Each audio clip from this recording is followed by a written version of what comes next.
Queremos saudar a todos os nossos amados irmãos com a paz de Jesus Cristo. Também os nossos amados apóstolos Uriel de Jesus e Jussara de Jesus. E queremos cumprimentar a todos que têm nos acompanhado nos estudos bíblicos da Escola Dominical. Que Deus possa abençoar as nossas vidas a partir de agora. Que o Espírito Santo de Deus esteja sobre mim, que estou com a responsabilidade de vos trazer a mensagem sobre todos que têm, meu Deus, a oportunidade de ouvir a palavra de Deus. A lição de hoje tem por título Compromisso com a Evangelização. Vou repetir porque o tema é importante. Compromisso com a evangelização. O texto bíblico para essa mensagem está em Marcos 16, 14 e 20, que diz assim, 14. Finalmente apareceu aos 11, aqui no caso Jesus, estando eles assentados juntamente, e lançou-lhes em rosto a sua incredulidade e dureza de coração, por não haverem crido nos que o tinham visto já ressuscitado. E disse-lhes, ide por todo o mundo pregar o evangelho a toda criatura. Quem crê e for batizado será salvo, e quem não crê será condenado. E esses sinais seguirão os que crerem. Em meu nome expulsarão os demônios, falarão novas línguas, pegarão nas serpentes, e se beberem alguma coisa mortífera, não lhes fará dano algum. E imporão as mãos sobre os enfermos e os curarão. 19 diz, ora, o Senhor, depois de lhe ter falado, foi recebido no céu e assentou-se à direita de Deus, Pai. E eles, tendo partido, pregaram por todas as partes, cooperando com ele o Senhor e confirmando a palavra com sinais que se seguiram. Amém. O texto áureo está em Romanos 1,16. Porque não me envergonho do evangelho de Cristo, pois é o poder de Deus para a salvação de todo aquele que crer, primeiro do judeu e também do grego. Essas foram as palavras de Paulo, o maior evangelista depois de Jesus. A nossa responsabilidade para a salvação é de todos os seres humanos, mediante o evangelho de nosso Senhor Jesus Cristo. Nós tornamos-nos servos de todos, se assim quisermos realmente servir a Deus. Evangelho é a palavra de Deus pela qual importa que sejamos salvos. Evangelização é o ato ou ação de se pregar o evangelho de Jesus Cristo, para que assim o povo possa receber a vida eterna e a salvação. Porque Jesus Cristo é o próprio evangelho, como está escrito em Marcos 1:1. Porque no princípio do evangelho de Cristo, Filho de Deus, ou seja, princípio do evangelho de Cristo, Filho de Deus. Jesus é o evangelho que se tornou letras, como está na Bíblia, mas que ele veio também e tomou a forma de homem. Porque no princípio de João 1 era o verbo, e o verbo estava com Deus, e o verbo era Deus. E no 14 disse, e nós vimos a glória do unigênito Filho de Deus. Então, o evangelho que veio para que a igreja e para que os salvos em Cristo pudessem ter esse compromisso para a evangelização, na realidade, nós levando Deus ao conhecimento daqueles que ainda não receberam a salvação e não conhecem a Deus. Porque Deus é Espírito, mas Ele veio em forma de carne para que o homem pudesse achegar-se a Deus.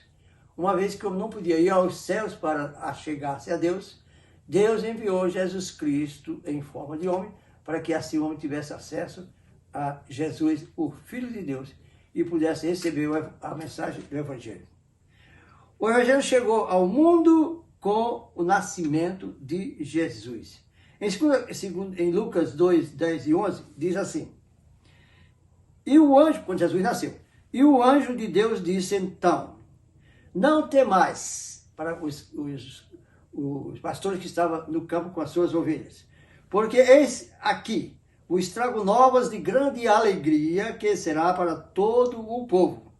Pois na cidade de Davi vos nasceu hoje o Salvador, que é Cristo Jesus. Há 2000 anos atrás, quem trouxe a mensagem para o conhecimento do mundo, do nascimento de Jesus, foi os anjos. E assim, Jesus esteve durante 33 anos e meio conosco. Evangelização é um compromisso, como é o título da mensagem, de todo aquele que aceita Jesus. Eu não tinha o conhecimento de Deus, eu não era salvo, eu só era assim. Vamos ao tópico número 1 da nossa mensagem de hoje. A evangelização como prioridade. Por que é prioridade? Porque é a coisa mais fundamental para o ser humano na face da terra.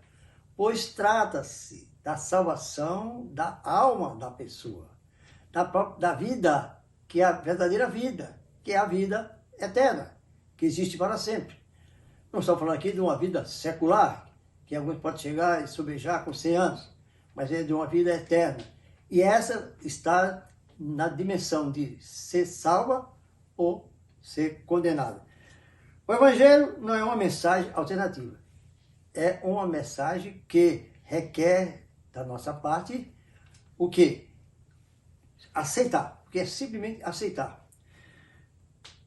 Para ter vida, dos que recebem. E para ser condenado, dos que rejeitam a Jesus Cristo. Quando se prega o Evangelho, as pessoas têm o livre-arbítrio, eles têm sua vontade própria para decidir, né? Mas o Evangelho e a pregação fica bem claro. Por quê? Porque isso aqui é o texto que eu li.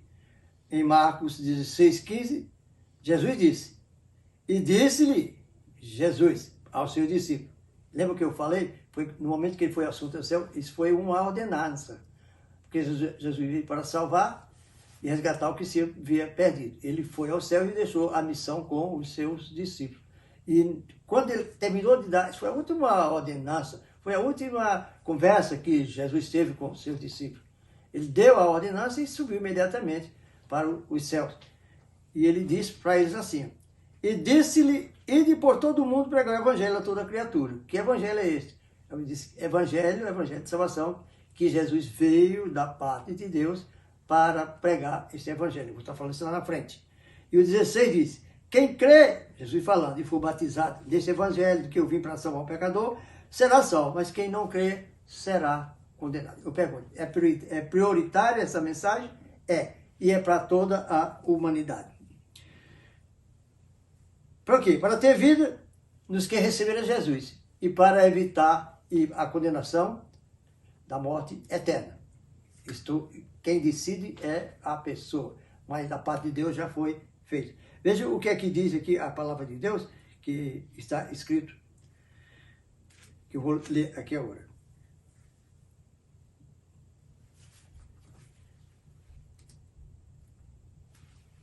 Marcos 1, 14 e 15. Diz assim: e depois que João foi entregue à prisão, veio Jesus para Galiléia, pregando o evangelho do reino de Deus, dizendo: o tempo está cumprido, arrependei-vos e crede no evangelho. Então, Jesus trouxe a mensagem para a humanidade. Quando ele foi assunto, deixou a responsabilidade da missão para os seus discípulos. E hoje eu estou aqui como discípulo de Jesus, transmitindo essa mensagem, depois de 2000 anos, mas tem a mesma eficácia. Quem ouvir e aceitar, porque a fé para a salvação vem de Jesus Cristo, autor e consumador da fé. E essa fé vem pelo ouvir. E ouvir a palavra de Deus, que no caso é o evangelho que Jesus trouxe para nós. O evangelho começou com a mensagem de Cristo sendo pregada. Mateus 9,35, que diz assim: e percorria Jesus todas as cidades e aldeias, ensinando nas sinagogas, pregando o Evangelho do Reino. O Evangelho do Reino é a grande novidade do Novo Testamento. O Evangelho do Reino só podia chegar à humanidade através de Jesus, porque ele que veio do céu da parte de Deus para anunciar as boas novas do Evangelho da salvação. Isso foi o que disse os anjos quando Jesus Cristo nasceu 2000 anos atrás. Diz que os anjos apareceram aos pastores que estavam no campo e disse: eis que vos trago novas de grande alegria, que será para todo o povo. É porque hoje na cidade de Davi nasceu o Salvador do mundo, Jesus Cristo. Em Romanos 1,16, Paulo disse: porque eu não me envergonho deste evangelho, que é o poder de Deus para a salvação de todos os que crerem.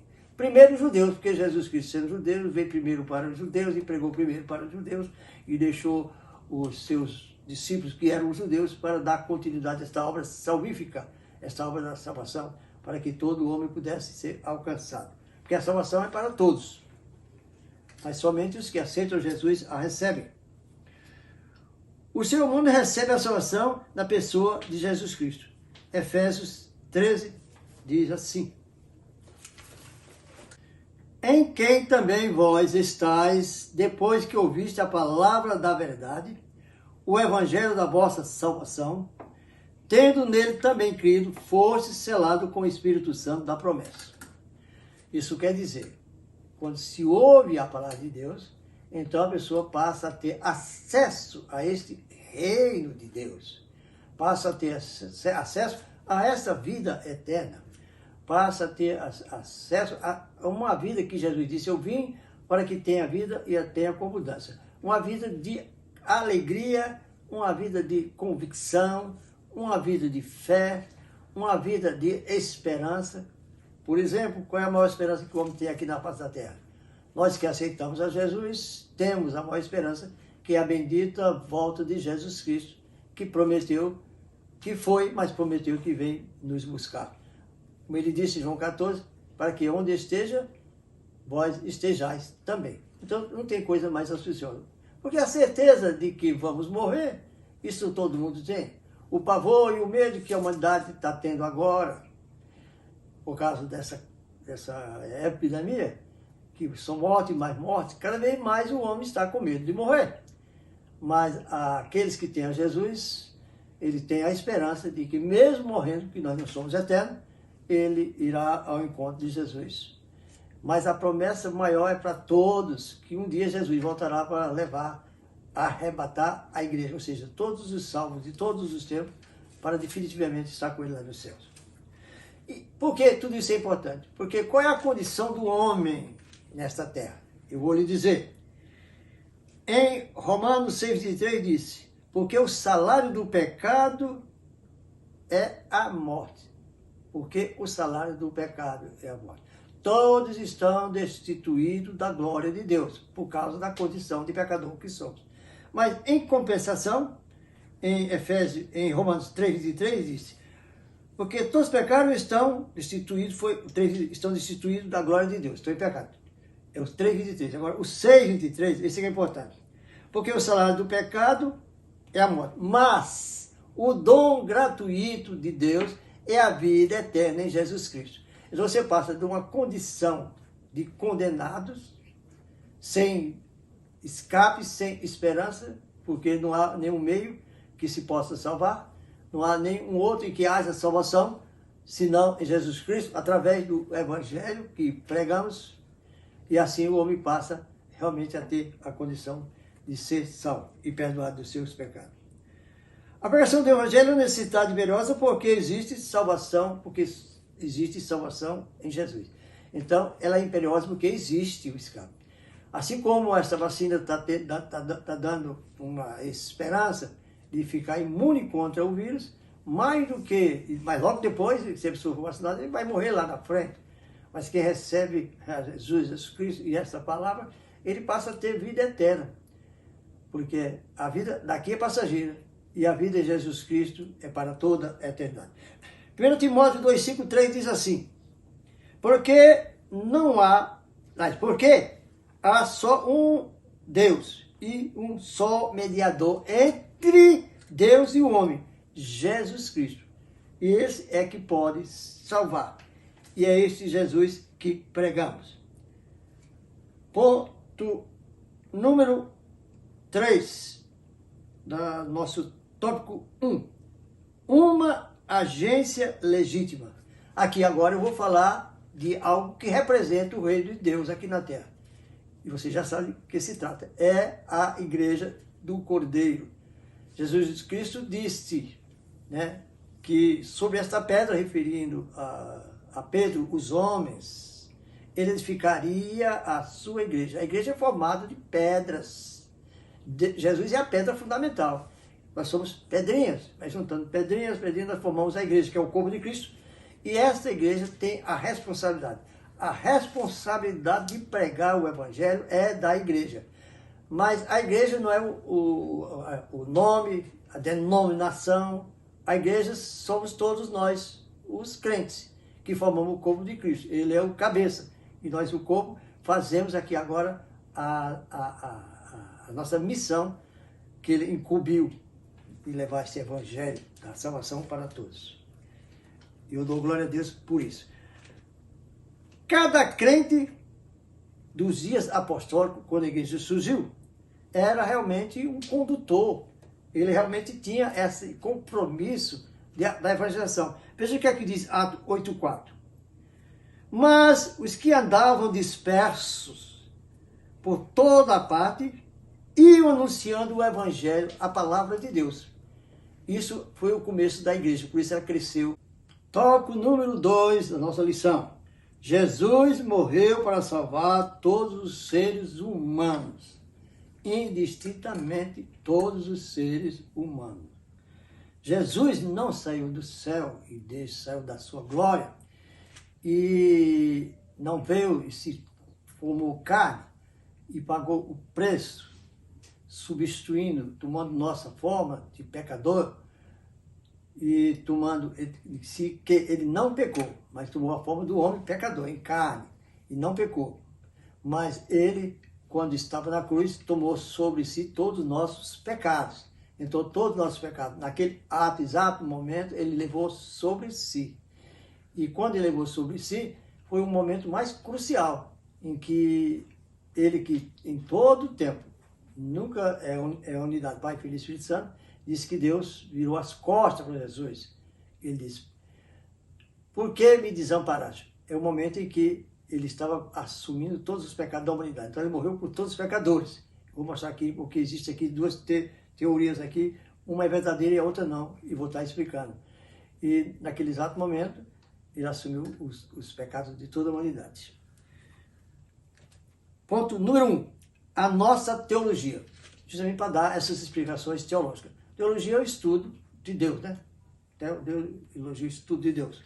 A nossa teologia é pentecostal. Por que pentecostal? Porque foi no dia de Pentecostes, em que os 120 discípulos amando de Jesus, que foi assunto ao céu, como eu falei anteriormente, e ele disse, ficar em Jerusalém, até que do alto sejais revestido do poder de Deus e servireis testemunha aqui em Jerusalém, na Judéia, em Samaria, até os confins da terra, que no caso é onde estamos hoje vivendo.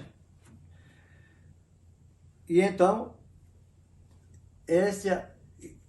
irmãos, esses discípulos pregaram o evangelho pela primeira vez. E pregaram o evangelho da forma pentecostal. Porque todos foram cheios, batizados com o Espírito Santo, falaram em outras línguas e saíram cheios do Espírito Santo para pegar a palavra de Deus. E naquele dia houve a conversão de quase 3.000 almas.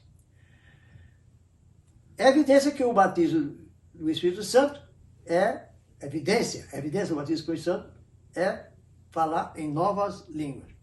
O nosso credo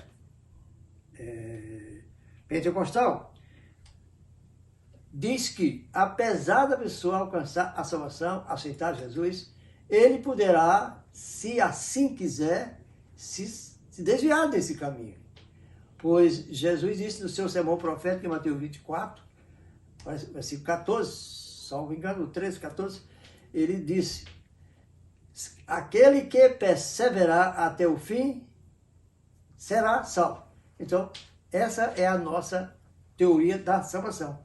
Nós recebemos a salvação, foi dada de graça, o sacrifício de Jesus pagou o preço e morreu no nosso lugar. E agora nós, como salvos, podemos seguir a Jesus. É comum se ouvir falar diz que o crente tal se desviou. Existe coisa pior, tem crente tal que até se apostatou da fé. Por isso você vê alguns maus exemplos por aí, desde que crente que se afastou e crente que apostatou. Essa corrente que nós vamos falar, teológica, ela tem dois patamares, porque é teologicamente. Tem uma corrente que chama para um lado e outra para o outro. Isso nós vamos estar tratando agora, do ponto no 2, que diz: por quem Jesus morreu. Por quem Jesus morreu. Essa é uma pergunta interessante. Sabe por quê? Porque aqui entrou essa discussão, dizendo que a salvação, ela é, uns dizem, algumas correntes que é errada, que ela é uma expiação de Jesus, a morte de cruz, por um tipo de pessoa, aqueles que haviam de ser salvos. Diz que Jesus morreu apenas por um grupo restrito de pessoas escolhidas antes da fundação do mundo, que não é verdade. Antes da fundação do mundo, Jesus, realmente o Cordeiro de Deus foi morto antes da fundação do mundo, mas por toda a humanidade, porque Deus não faz acepção de pessoa. Jesus não ia sair do céu para morrer por alguns. Muitos são chamados e poucos escolhidos, ele diz. Esse muitos chamados é porque exatamente hoje, nesse momento, em todas as pregações, em todo os trabalhos de evangelização que se faz, se prega para muita gente. Então todos são chamados, mas quando fala escolhido, não é que Deus escolheu A, B e C. É a pessoa que escolheu a não seguir a Jesus. E se ele escolheu não seguir a Jesus, então ele não fará parte do céu.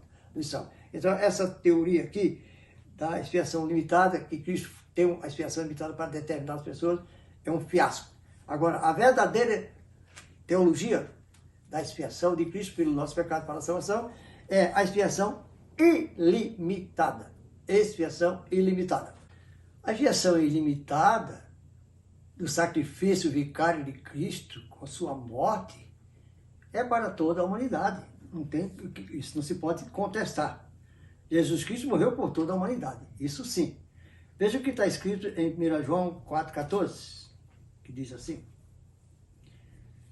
vimos, isso o apóstolo João, o apóstolo mais ligado com Jesus, e vimos e testificamos que o Pai enviou seu Filho, Jesus Cristo, para a salvação do mundo. Qualquer que confessar que Jesus é o Filho de Deus, Deus está nele e ele em Deus. E nós conhecemos e cremos no amor de Deus nos tem. Por isso, meus amados, a salvação é pela fé em Jesus Cristo, que é o Filho de Deus. A expiação de Jesus não foi por alguns, como alguns estão defendendo, mas por todos. Foi realizada em favor do mundo inteiro. Veja o que é que diz 1 João 2,2. E ele, Jesus, é a propiciação pelos nossos pecados. E não somente pelos nossos, mas também pelos de todo o mundo. Por isso é que Jesus mandou pregar o evangelho inteiro a toda criatura. E pregar o evangelho a toda criatura. Quem crê na pregação do evangelho será salvo. É o texto que estamos aqui em estudo. Quem não crê será condenado. A opção de Deus já foi enviar Jesus para nos salvar.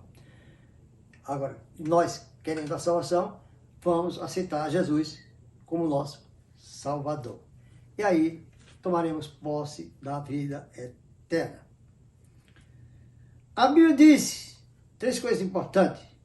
Que Deus amou o mundo de tal maneira. Isso é, eu diria que é o texto mais importante da Bíblia, João 3,16. Porque Deus amou o mundo de tal maneira que deu seu unigênito Filho Jesus Cristo para todo aquele que nele crê não pereça, mas tenha a vida eterna. Isso aí é um ponto central de toda a Bíblia. Em João 29, João o Batista, que estava batizando, apresentou Jesus quando ele veio se batizar. Eis ali o Cordeiro de Deus que tira o pecado do mundo. É a segunda afirmação. E em João 4,14, está dizendo que, já li que vimos e testificamos, João dizendo que ele, Jesus, é o Filho de Deus que veio para salvar o mundo. Então não há como não confirmar e que a expiação é ilimitada. Ponto número 3 da nossa mensagem. A evangelização local e transcultural. A evangelização local e transcultural. A evangelização tem dois segmentos. Local é do lugar onde nós estamos, é do lugar onde nós vivemos, é a ação evangelística que a igreja faz, né? E isso é um parecer de que muitas igrejas seguem esse caminho, né? Faz isso, faz parte dos trabalhos da igreja.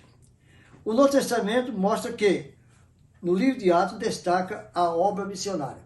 A obra missionária é a obra que se faz fora do local onde a igreja está estabelecida. Pode ser outra cidade, pode ser outro estado, pode ser outro país. Agora, se for dentro do mesmo país, ainda é obra evangelística. Agora, se for em outro país, aí já é missões transculturais. Por que missões transculturais? Porque aí você vai tratar com pessoas de outras etnias, outros povos, outras raças, outras línguas, outras nações, que têm costumes diferentes, mas nós levamos o Evangelho de Cristo, que é universal. A mesma palavra de fé para nós aqui, para um povo ali, outra nação acolá, tem o mesmo sentido. É ressaltar o poder do Espírito Santo na mensagem, como foi no dia de Pentecostes. No dia de Pentecostes, diz que quando saiu para pregar, diz que na cidade de Jerusalém estava representado por vários povos, com várias línguas, de vários lugares, de várias etnias. E todos ouviram pregar o Evangelho na sua própria língua. Isso foi um fenômeno que aconteceu no dia de Pentecostes. Mas, porque Deus batizou a todos os 120 com o Espírito Santo, eles falavam em novas línguas dentro do cenáculo. Quando saiu o poder de Deus para iniciar a igreja, e justamente naquele local foi o fato deles falarem na língua de cada um. E todos ficaram maravilhados. E naquele dia, pregando para vários povos de várias línguas diferentes, quase 3.000 almas aceitaram Jesus. Hoje, no nosso dia, não é diferente a pregação, porque a pessoa se prepara para fazer as missões ou a missão transcultural em outro país, falando a língua daquele povo. Ponto número 1 do tópico número 3. Tem por título Evangelização. É o ato de comunicar as boas novas de salvação. Nós estamos discorrendo isso. E evangelização que venha procedido daquilo que foi e aconteceu no ministério de Jesus, aconteceu com a igreja primitiva, que é anunciar a palavra e com sinais e milagres e maravilhas, que é o poder de Deus, né? Como pode dizer em Romanos 16, porque não me envergonho do Evangelho de Jesus Cristo, que é o poder de Deus para a salvação de todos que creem. Primeiro dos judeus, porque Jesus é judeu, já disse, e depois do grego, que representa todas as raças, povos, etnias e toda a humanidade. E assim possa ocorrer. Isso é que tem a ocorrer no dia de hoje, quando se vai evangelizar. Tem que haver curas, tem que haver sinais, tem que haver milagres, porque Jesus, quando deu a ordem, ele colocou dentro da ordem que ele deu, que os sinais acompanhariam os que creram. Vou voltar ao texto que é a base da nossa mensagem. E disse-lhe Jesus, e por todo mundo pregar o evangelho a toda a criatura. Quem crer foi batizado, será salvo, quem não crer será condenado. Mas será que é só isso? Não, tem que acompanhar esses sinais. E estes sinais seguirão os que crerem. Em meu nome expulsarão demônios. falarão novas línguas, não para os demônios, mas para novas línguas, para mostrar de que ele mesmo está sendo protegido e guiado pelo Espírito Santo. E tem o poder de Deus. Pegarão, 18, nas serpentes, e se beberem alguma coisa mortífera, não lhe fará dano algum. E porão a mão dos enfermos e serão curados. Isso tem que acontecer, uma obra de evangelização, porque senão o povo não vai crer que somos enviados de Deus e estamos fazendo esta obra redentora, ou salvífica.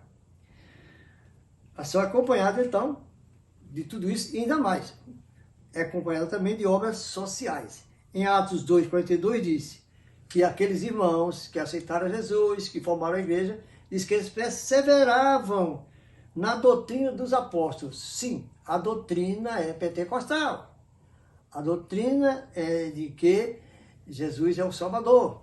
A doutrina de que recebemos o poder de Deus e o batismo com o Espírito Santo para sermos cheios do Espírito Santo e realizarmos a obra.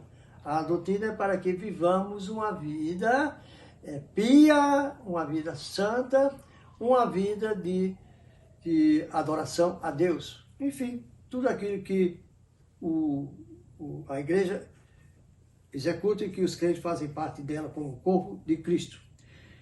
Perseverava na comunhão e no partir do pão e nas orações. Sim, porque era necessário que eles fossem assim e assim tivessem para que as coisas acontecessem com o poder de Deus na vida deles. Nós vemos então que a Bíblia fala que Filipe, cheio do Espírito Santo, em Atos 8,6, foi a Samaria e disse que uma multidão viram os sinais acontecerem. A Bíblia fala também que Pedro, mesmo em Jerusalém, ali pregando, ele foi orar às 3 horas, oração. E diz que subindo ao templo, na porta formosa, estava um paralítico desde a sua nascença. O paralítico todo engembrado, encriqueado, posso assim dizer. E pediu a ele uma esmola, que estava na porta pedindo esmola. E ele disse, João, não tenho prata nem ouro, mas o que tenho eu te dou. Em nome de Jesus, e ergueu a mão, levanta-te e anda. E o paralítico levantou e pulou e saiu a companheiros e foi em direção ao templo, glorificando o nome do Senhor. Isso é impactante. Paulo efetuou curas, Paulo realmente fez muitos sinais e prodígios para que assim as suas 3 missões, viagens missionárias e missões, pudessem serem bem sucedidas. Agora vamos para o tópico número 2. Saímos da evangelização, que é interna, é local, e vamos para as missões, que é outros países e transcultural.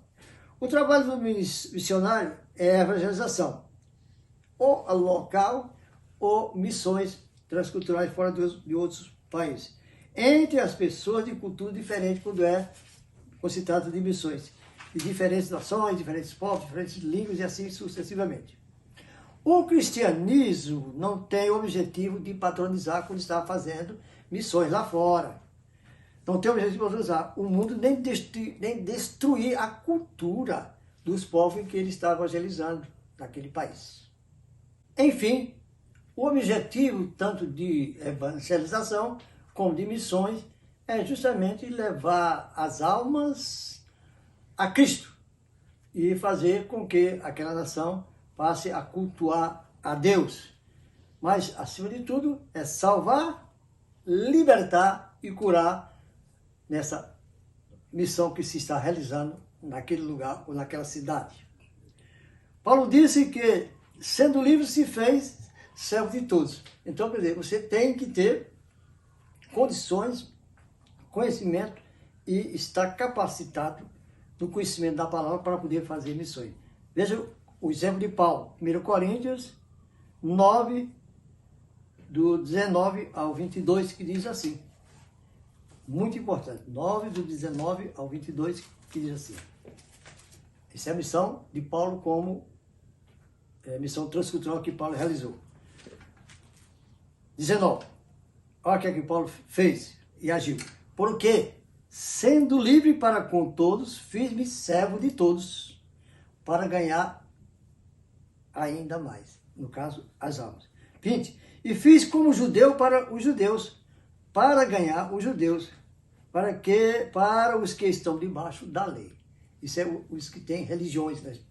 Vamos pegar para quem tem religiões. E o mundo está cheio de religiões.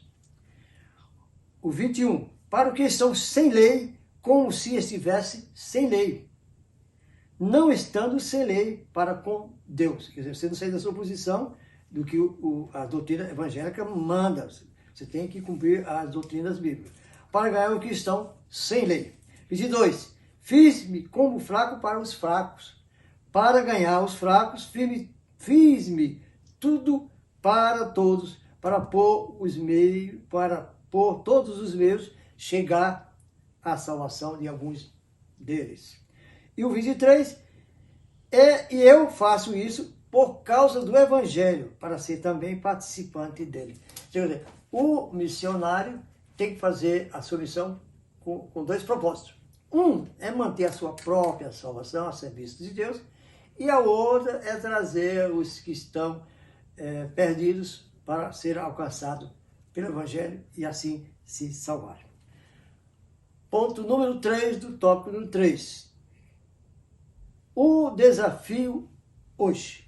Tudo isso que eu falei e ensinei, trazendo para os dias de hoje. Como devemos nos comportar. É o mesmo comportamento do início da igreja no dia de Pentecostes. Né? Todos estavam reunidos no mesmo lugar. Isso quer dizer, a igreja tem que estar unida, reunida, para da igreja sair as evangelizações. E aquele povo tem que fazer o que os 120 estavam fazendo no cenáculo. Eles estavam orando, eles estavam lendo a palavra, eles estavam buscando a Deus, eles estavam em comunhão com o Espírito, eles estavam em união.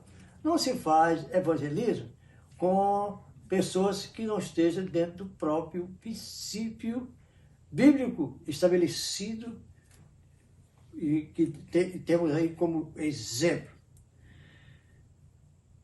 Para pregar tanto na cidade, mas se um dia ele tiver que sair em missões, pegar lá fora para outras pessoas. Por isso, a evangelização, meus amados, é a base da igreja para ela ter um crescimento. Na primeira pregação que Pedro fez, diz que quase 3.000 almas aceitou a Jesus. Na outra semana voltaram a pregar e quase 5.000 almas aceitaram a Jesus. E eu pergunto, porque tem muitas igrejas que não crescem? Eu digo com toda certeza, é porque não evangelizam. Ou, se evangelismo, a forma de evangelizar não está de acordo com o que nós recebemos, o modelo da escola, da igreja primitiva.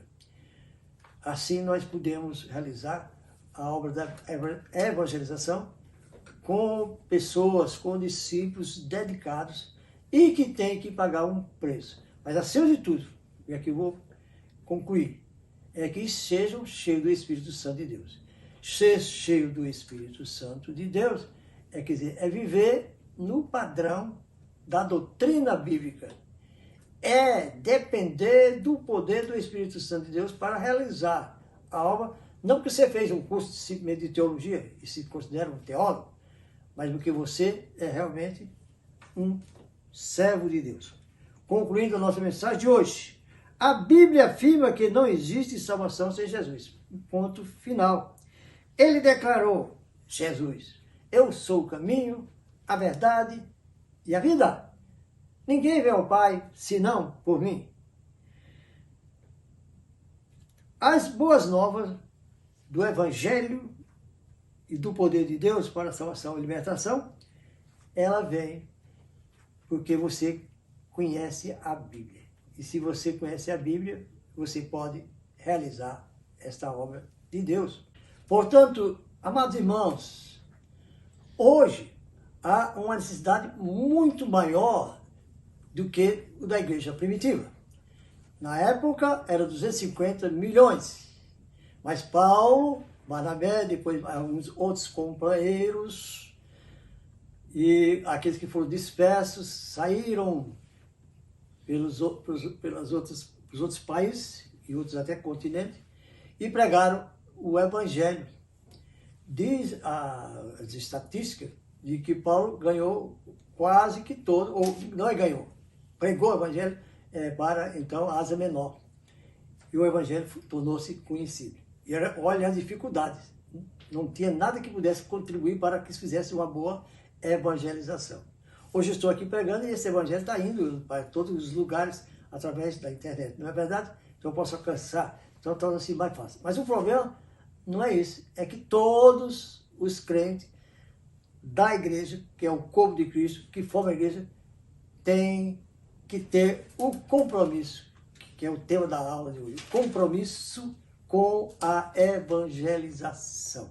Hoje são 7 bilhões e 300 bilhões de pessoas. E você vê que precisa de muito, irmãos, de muitos crentes dispostos a fazer a obra da evangelização. E está tão fácil. Você tem a internet, você tem um celular, você tem um site, né? Você pode estar enviando mensagem. Quantas mensagens desperdiçadas por crente usando o seu celular? Quantas mensagens de ordem pessoal, de ordem natural, de ordem secular, quando devia ter mensagens realmente de evangelização. Eu quero então que essa palavra fique guardada em seu coração e que você passe a partir de hoje, da agora, tomar essa iniciativa. Compromisso com a evangelização é o que Deus requer. Mas estamos embaixo de uma promessa, que virá um grande avivamento. O Espírito Santo de Deus vai mover toda a carne, todos os crentes, para fazer esta obra. E será uma grande colheita. Crendo nisso, eu vou ficar em paz com Deus, porque eu sei que isso vai acontecer, porque está escrito. Quero agora orar por você, para que tudo isso venha trazer e ser de contribuição para o seu ministério, para a sua vida, para a sua salvação também.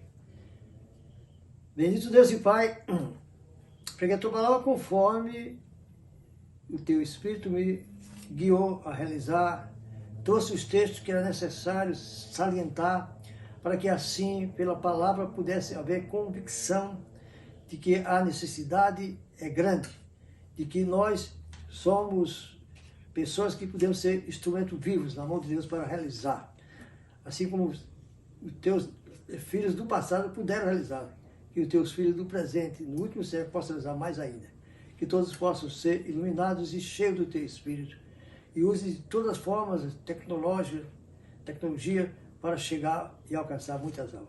Abençoa cada um que tu ouviu a tua mensagem e abençoa todos eles, no nome de Jesus. Até breve e a próxima oportunidade, se Deus assim nos permitir. A paz.